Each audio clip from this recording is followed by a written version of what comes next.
In Good Shape, your weekly dose of health information on Deutsche Welle.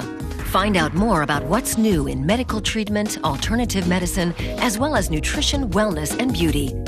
Medical professionals, therapists, and counselors are in our studio to offer their expert advice on In Good Shape. Here to tell us more about the right way to exercise is sports scientist and personal trainer Claudius Kudadat. Hello and welcome to the show. Hello. So training for 3 times a week, is this the optimal pace for everyone? You can say that it's optimal for everyone. It all depends on how experienced you are as an athlete. If you're a very experienced athlete, you can train up to 5 times a week because in general you can say the more you're used to do a specific sport, the faster you recover from a training session. So if you're a beginner, 2 training sessions a week will be absolutely sufficient. So it's all about recovery, and this is the period in between 2 training sessions, isn't it? That's right. When you do a training session, your body will fatigue, and then your body will bounce back to a higher fitness level. And that's exactly the right time to do the next training session. If you wait too long, your fitness level will decrease again. If you train at the right time, then you will advance very fast. So it's all about finding the right balance between training and resting. So if we just focus on one single training session, for instance, in endurance sports like cycling or jogging, is it better to go slower and longer, or is it better to really go for a fast pace? Yes. If you're not an experienced athlete, a beginner, it's better to go slow and for a long period if you train, like for an hour, for example, because that has a very nice effect on your health. Your blood pressure, it has a good effect on your blood pressure. Your cholesterol is going to optimize. Your blood vessels and your muscles will be more, so you can pump more oxygen, and your lungs will learn how to get more oxygen. So to prevent cardiovascular diseases, it's very good to train long and slowly. So just putting 30 minutes of training into a busy schedule isn't enough, or is it enough from a health point of view? You can start off with 30 minutes of training, and training has always to do with change.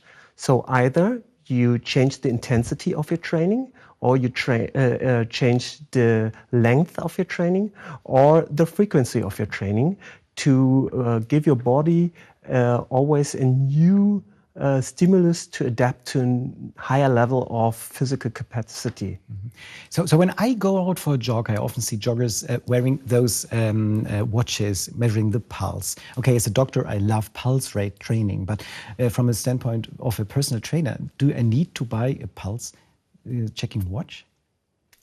I think that if you're a beginner, you tend to do too much training. So a heart rate monitor is very good for beginners because you don't have a good feeling when it gets too intense, the training. So for beginners, a heart rate monitor is very good. If you don't want to buy a heart rate monitor, you can say you should be able to have a conversation while you're training a cardiovascular training. Then you're in the right intensity for a health training. Okay.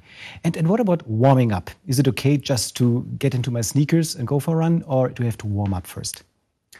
Absolutely. You have to warm up first if you want to do a nice workout, because you have to stimulate your cardiovascular system to pump blood through your body.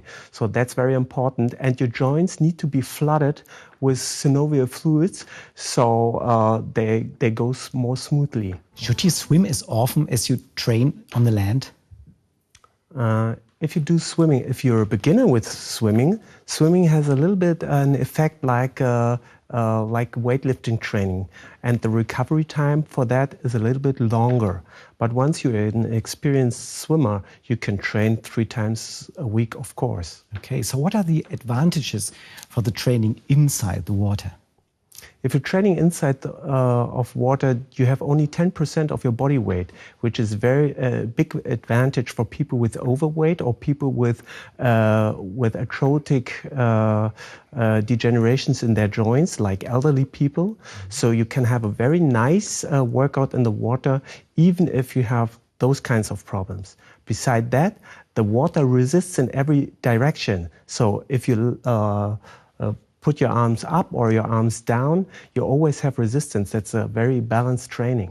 So it's not just a cardiovascular training, but it's also a strength training. That's correct. You train your cardiovascular system as well as your body strength. And is it okay just to jump into the water and do some movements, or are there special strokes like breaststrokes I need to do to get the optimal training? If you want to start swimming, you should have a swimming trainer to teach you the right technique. Otherwise, if you do breaststroke swimming with a head over your water like that, that's not very good for your neck. So you better learn the proper technique before you begin. So it's about the hyperextension of the spine, of the neck spine, that is dangerous. So can you really overdo it? Is there any overtraining in swimming? If you overtrain with swimming, you will see that people who are doing breaststroke, most of the time they change the position in the water because they don't feel good if they have their head out of the water all the time. And at the same time, your muscles can cramp if you swim for too long and if you're not experienced. Or you can cool out if you swim for too long. Okay, so when I go for a run, I always start sweating, and I don't sweat inside the water. So what are the signs, the warning signs that I should leave the water because I'm all worn out? The warning signs are the cramping of your muscles and also the cooling out of your body. That's then you know that you did too much. So freezing is not good inside the water. So what's your personal best tip? What's your training you do to keep yourself in such a good shape? I do jogging 2 times a week, and I also do a weightlifting session 2 times a week, and I play basketball once in a while with friends. Thanks so much for being with us in the studio, Claudius Godard. Thank you.